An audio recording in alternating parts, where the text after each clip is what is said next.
সান্তোসের সবশেষ ম্যাচটি মিস করেছেন নেইমার জুনিয়র। ক্লাব কর্তৃপক্ষ জানিয়েছে আরও কয়েকটি ম্যাচ মিস করবেন তারকা এই ব্রাজিলিয়ান।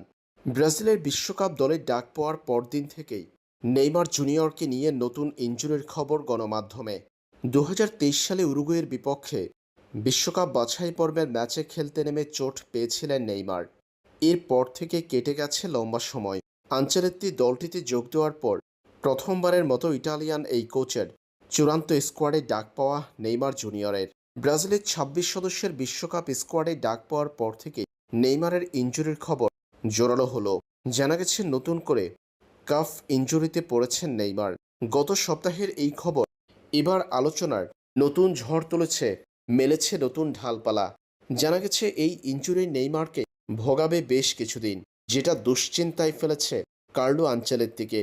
ইনজুরির কারণে নেইমার জুনিয়র নাকি মিস করবেন ব্রাজিলের ম্যাচ। জানা গেছে ব্রাজিলের বিশ্বকাপের আগ মুহূর্তে যে দুটো আন্তর্জাতিক প্রীতি ম্যাচ রয়েছে সেই দুই ম্যাচে খেলতে পারবেন না নেইমার। আগামী 7 জুন বাংলাদেশ সময় ভোর 4টায় ইজিপ্টের মুখোমুখি হবে ব্রাজিল।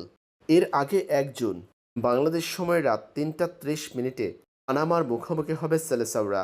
এই দুটা ম্যাচ নাকি মিস করতে যাচ্ছেন নেইমার জুনিয়র, এমনটাই জানিয়েছে ইএসপিএন ব্রাজিল।